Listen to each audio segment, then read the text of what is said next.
Baik, bismillahirrahmanirrahim. Assalamualaikum warahmatullahi wabarakatuh. Selamat pagi anak-anak.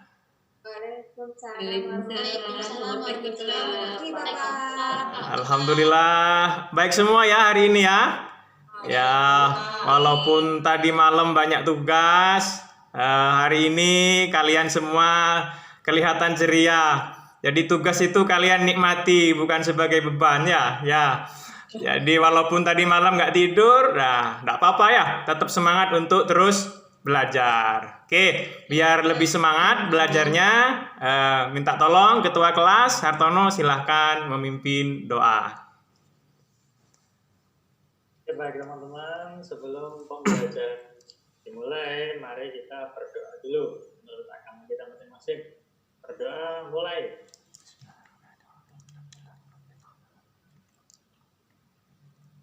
Berdoa selesai. Ya, terima kasih Hartono sudah memimpin doa, mudah-mudahan dikabulkan oleh Allah Subhanahu wa taala dan nantinya pembelajaran kita akan diberikan petunjuk dan nantinya akan menjadi ilmu yang barokah, ilmu yang bermanfaat tentunya untuk kalian dan untuk orang tua kalian di rumah ya. Baik, anak-anak biar semangat ya. Walaupun ngantuk, kita tetap semangat, kita bunyikan yel-yel SMK ya. Yel-yel SMK yang sudah saya ajarkan. Siap, Pak. Siap ya? Siap. Sebentar.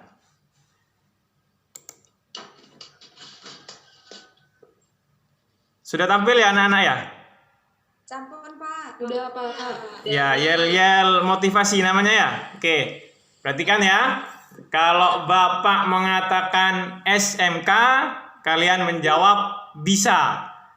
Kemudian SMK yang kedua, kalian menjawab hebat. Kemudian SMK yang ketiga, kalian menjawab luar biasa. Dengan penuh semangat ya anak-anak ya. Biar sampai bergoncang laptopnya. Oke, siap ya? Kita mulai SMK. Bisa. SMK. Hebat. SMK. Luar biasa ya, tepuk tangan. Alhamdulillah, walaupun ngantuk tetap semangat ya. Jadi SMK itu memang disiapkan untuk serba bisa ya. Kalian SMK itu yang pertama bisa bekerja tentunya sesuai dengan kompetensi keahlian yang kalian tekuni saat ini ya. Saat ini kan kalian masuk kelas 10 TI. TI itu ada multimedia, ada teknik komputer jaringan dan rekayasa perangkat lunak.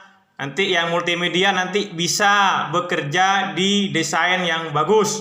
Kemudian yang teknik komputer jaringan nanti akan bekerja sebagai teknisi. Yang RPL nanti akan menjadi programmer yang handal. Jadi SMK pertama itu bisa bekerja sesuai dengan kompetensi keahlian yang kalian miliki. Bisa kedua apa? Bisa melanjutkan kuliah. Jadi walaupun SMK dikemas untuk menjadi seorang pekerja, untuk bekerja, tapi kalian juga nanti bisa melanjutkan kuliah. Kemudian bisa yang ketiga, kalian bisa berwirausaha, berentrepreneur ya. Nah, kalau ini yang digembor-gemborkan oleh pemerintah sekarang. Jadi, siswa SMK tidak hanya bisa bekerja, tidak hanya bisa melanjutkan kuliah, tetapi juga harus bisa berwirausaha. Oleh karenanya, SMK itu bisa, hebat, dan luar biasa. Jadi, tetap semangat ya. Jadi, walaupun mata pelajaran fisika ini adalah mata pelajaran adaptif, tolong antusiasme kalian belajar fisika, belajar yang berkaitan dengan jurusan, tolong disamakan ya. Karena kita nggak tahu nasib kita ke depan, apakah kita akan terjun di dunia yang kalian tekuni saat ini, ataupun nanti bisa jadi kalian seperti saya nanti jadi guru SMK ya, jadi guru fisika di SMK ya. Jadi tekuni saja ya, walaupun banyak-banyak rumusnya. Nah, insya Allah tidak. Nanti Pak Rosid tidak akan memberikan banyak-banyak rumus untuk fisika ya. Nanti akan menyesuaikan dengan kesenangan kalian. Kalian senang gambar, nanti Pak Rosid suruh gambar nanti ya. Itu ya. Oke anak-anak. Itu pesan dari Pak Guru agar tetap kalian termotivasi untuk belajar dan terus belajar sehingga nanti kalian akan menjadi orang yang sukses. Baik, kita masuk pelajaran pada hari ini. Tapi sebelum itu coba perhatikan. Ini gambar apa anak-anak? Ada yang bisa jawab? Ada yang bisa jawab? Kelihatan? Ya. Siapa yang jawab itu? Husna, silakan Husna. Apa? Studio foto, Pak. Yang mana yang studio foto, Husna? Di sebelah kiri, Pak. Yang sebelah kiri studio foto. Yang sebelah kanan gambar apa, Husna? Gambar anak yang bercermin. Gambar anak yang sedang bercermin. Ini kalau anak multimedia suka ini ya. Yang TKJ biarkan dulu dah ya. Nanti tak kasih fiber nanti ya. Nah, sementara karena pelajaran optik jadi foto-foto dulu ya. Jadi foto. Kalau kita masuk ke ruang studio foto, nah di studio foto itu banyak benda di sana ya.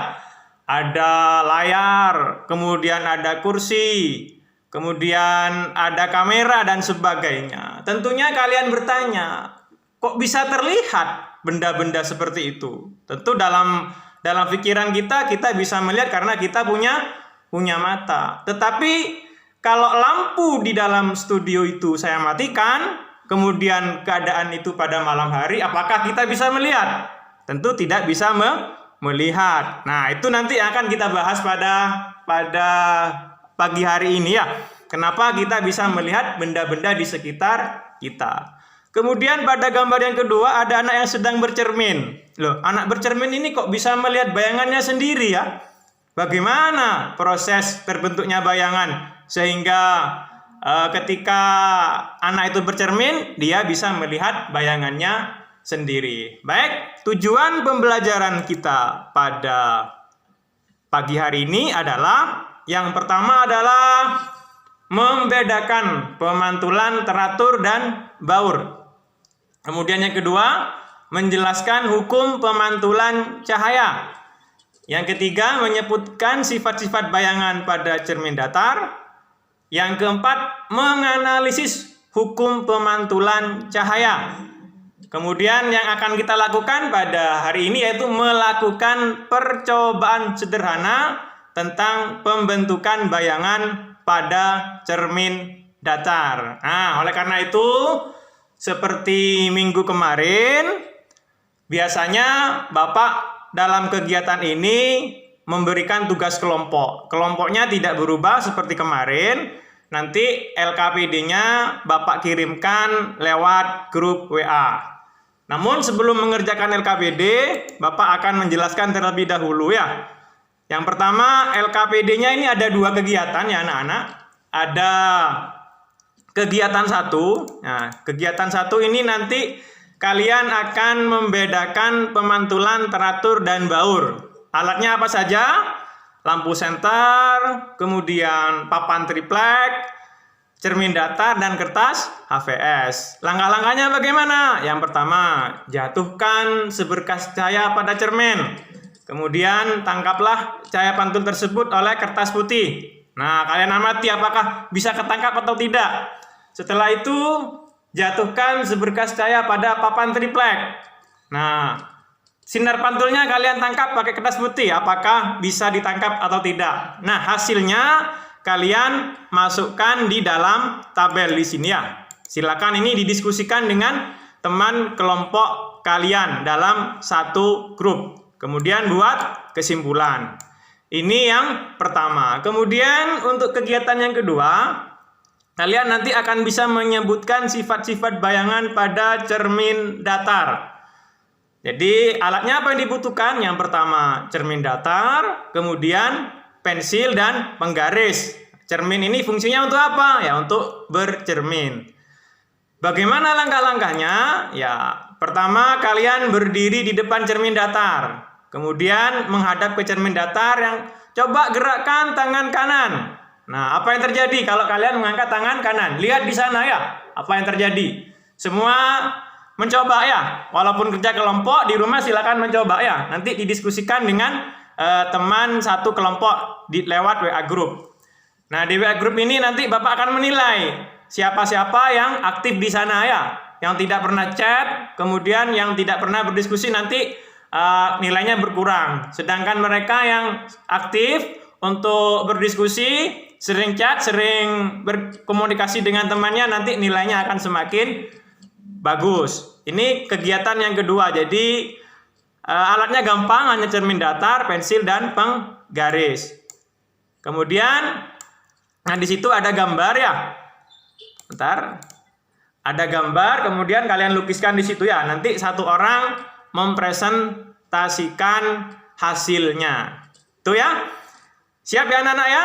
Oke, sekarang silakan kalian berdiskusi dengan teman kalian untuk melaksanakan kegiatan 1 dan kegiatan 2. Waktu kalian untuk mengerjakan ini adalah 20 menit dari sekarang. Nanti setelah 20 menit, Bapak akan kembali lagi untuk melaksanakan presentasi. Jadi nanti masing-masing kelompok mempresentasikan hasilnya. Tetapi untuk menyingkat waktu, nanti yang presentasi hanya 2 kelompok saja ya. Kelompok 1 nanti diwakili oleh kelompoknya Andini, karena Andini belum maju ya. Oh, sudah maju tadi Andini, sekarang maju lagi ya, tidak apa-apa sudah ya. Jadi Andini, kemudian untuk kegiatan 2 nanti yang mempresentasikan adalah Husna. Husna yang mempresentasikan kegiatan 2. Oke, silahkan kalian bekerja dari rumah masing-masing, melakukan kegiatan, kemudian berdiskusi dengan teman satu grup. Nanti di sana kan Bapak juga ada di grup di situ, sehingga Bapak bisa memantau pekerjaan kalian. Oke, siap ya anak-anak ya? Oke. Sementara Zoom saya matikan, silakan kita lanjutkan di WA grup. Baik. Sudah? Oke. Kalau sudah, silakan kelompok 1 mempresentasikan hasilnya. Kelompok 1 ini Andini ya, Andini ya. Silakan Mbak Andini mempresentasikan hasilnya. Terima kasih Pak Guru. Mohon izin menyampaikan hasil presentasi kelompok kami, kelompok 1. Ya.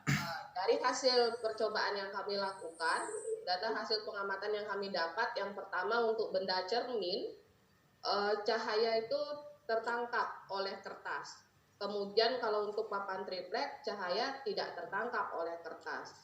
Nah, menurut kami itu pada permukaan benda yang rata seperti cermin datar, cahaya dipantulkan membentuk suatu pola yang teratur. Sinar-sinar sejajar yang datang pada permukaan cermin dipantulkan sebagai sinar-sinar sejajar pula. Akibatnya cermin dapat membentuk bayangan benda. Pemantulan ini disebut dengan pemantulan teratur. Kemudian sinar-sinar yang datang ke permukaan triplex itu merupakan sinar-sinar yang sejajar, tapi sinar pantulnya tidak, sehingga pemantulan seperti ini disebut pemantulan baur atau pemantulan yang tidak teratur. Seperti itu hasil diskusi dari kelompok kami, Pak. Terima kasih Andini atas presentasinya. Ya, bagus sekali. Tepuk tangan untuk Andini ya. Oke, tepuk tangan untuk Andini. Oke, hasil kelompoknya Andini bahwa cahaya tertangkap oleh cermin, sedangkan papan triplek cahaya tidak tertangkap oleh kertas. Apakah ada yang berbeda dengan jawaban Andini yang setelah kalian lakukan di rumah untuk kelompok 2 dan kelompok 3? Tidak ada ya, sama ya. Jadi pada pemantulan teratur ini jelas ya Nana ya, kurang besar gambarnya? Jelas, Pak. Jelas ya. Jadi pada gambar yang kiri itu namanya terjadi pemantulan teratur. Jadi semua sinar-sinar yang sejajar akan dipantulkan sejajar pula karena permukaannya rata. Sedangkan pada kasus triplek tadi, jadi ketika sinar-sinar itu mengenai triplek, maka karena permukaannya tidak rata, yang datang sejajar, yang mantul tidak kemana-mana ya. Itulah yang disebut dengan pemantulan baur ya. pemantulan baur. Ada pemantulan teratur, ada pemantulan baur. Jadi pemantulan teratur adalah pemantulan yang terjadi karena berkas sinar yang jatuh pada permukaan halus atau rata. Nah, ya.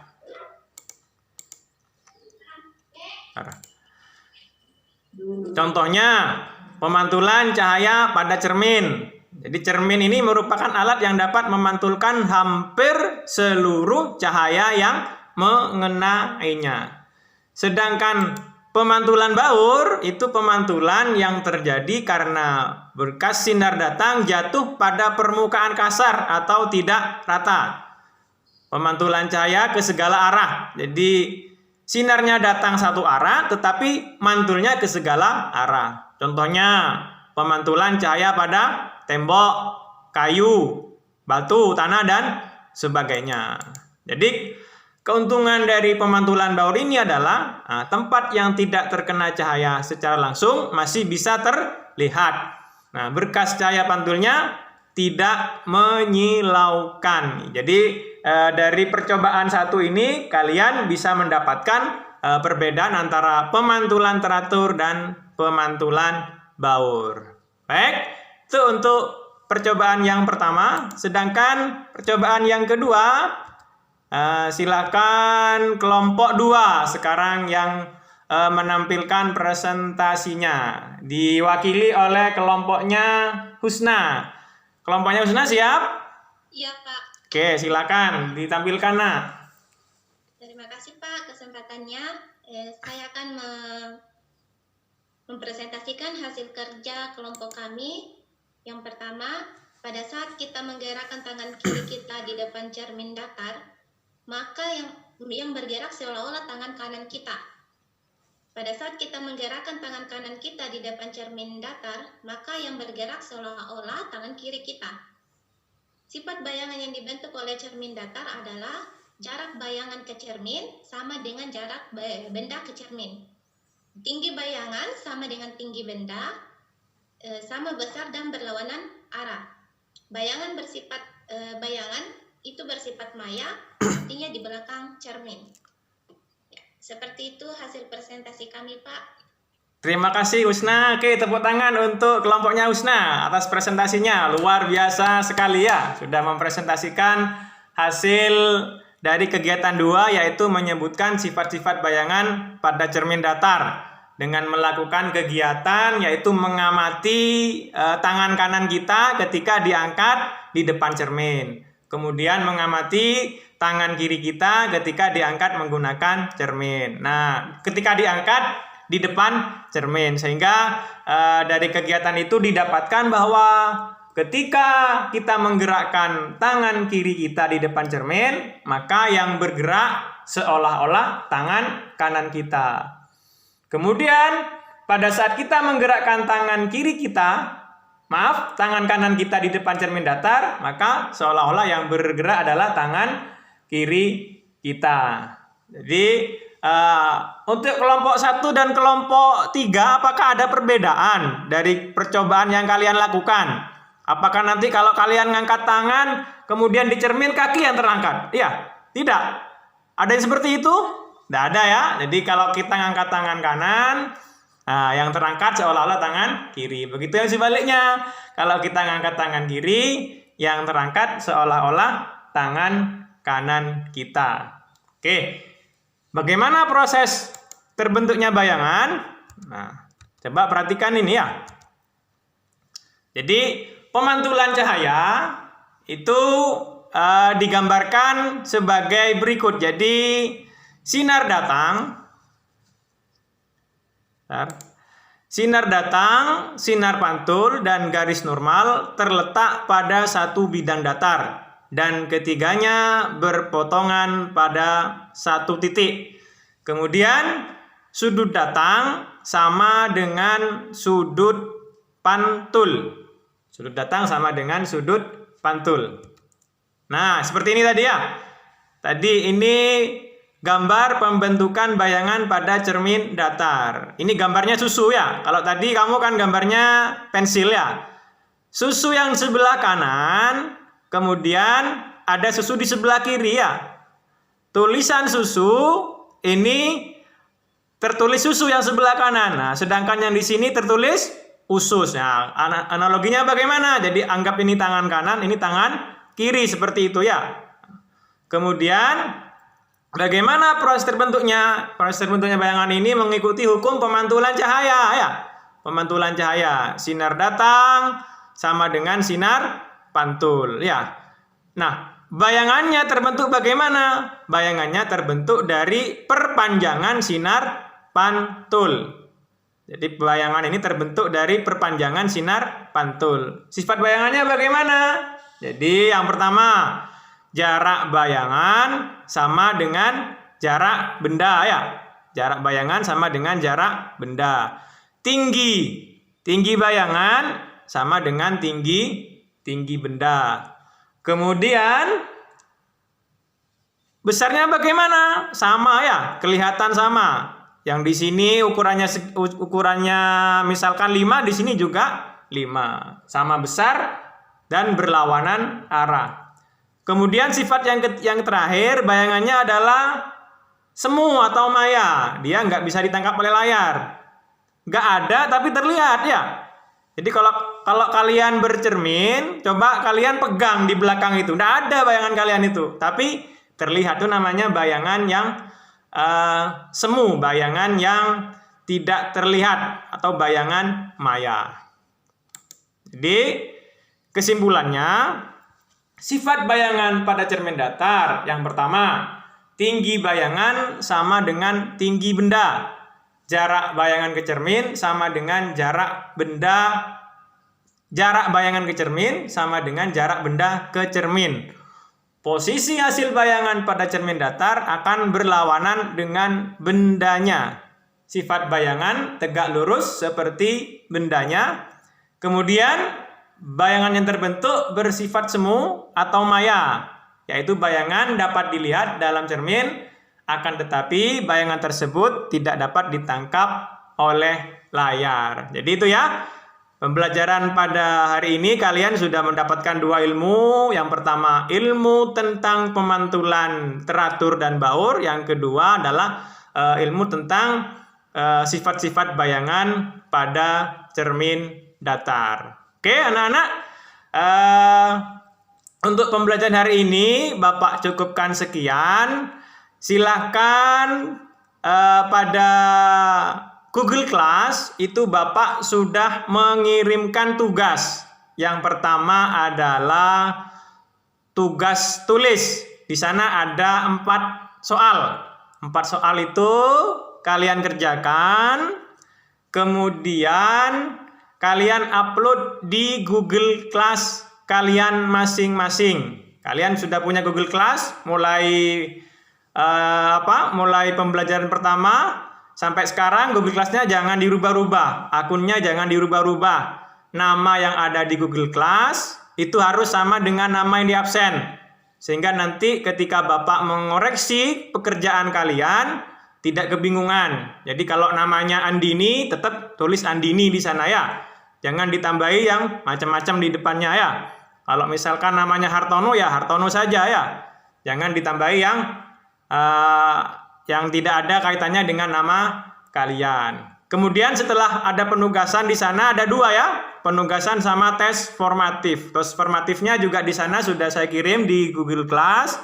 Kalian kerjakan sesuai dengan perintah yang ada di soal di sana ya. Soalnya ada 4 juga ya, penugasannya ada 4, kemudian tes formatifnya juga ada 4. Nah karena ini masih suasana pandemi, mudah-mudahan minggu depan kita sudah bisa tatap muka. Kabar dari pemerintah ternyata untuk Bondowoso untuk tanggal 16 itu sudah bisa tatap muka. Tapi khusus mereka yang sudah vaksin ya. Kalau belum vaksin tidak boleh masuk sekolah Mas ya. Jadi yang belum vaksin tolong segera vaksin ya. Jangan takut, jangan termakan oleh isu-isu hoax. Kalau sudah vaksin sakit, pilek enggak ya. Pak Rosid ini vaksin sudah 2 kali sudah Pak Rosid ya. Sampai sekarang alhamdulillah masih sehat. Jadi anak-anak yang belum vaksin silakan vaksin sehingga nanti pada pertemuan minggu depan kita sudah bisa tatap muka ya. Kalau sudah tatap muka enak nanti ya. Jadi belajarnya tidak seperti ini lagi ya. Kalian bercermin nanti cerminnya nyata nanti di depan Pak Rosid. Oke anak-anak, saya kira cukup sekian dari Bapak untuk pertemuan kali ini. Sebelum pertemuan ditutup, tadi Hartono memimpin doa, sekarang memimpin doa untuk penutup. Silakan Hartono dipimpin doa. Ya Pak, terima kasih Pak Rosid atas ilmunya pagi hari ini. Sebelum kita mengakhiri pembelajaran agar lebih bermanfaat, maka mari sama-sama berdoa untuk agama masing-masing. Berdoa mulai. Berdoa selesai. Ya, terima kasih Hartono. Oke anak-anak, sampai jumpa minggu depan. Mudah-mudahan sudah bisa tatap muka. Wassalamualaikum warahmatullahi wabarakatuh. Waalaikumsalam warahmatullahi wabarakatuh. Terima kasih Bapak. Terima kasih Pak. Sama-sama. Di stop nggak Bu? Oh, stop. Recording stopped. Nih. Pak Abdur semangat sekali. Untuk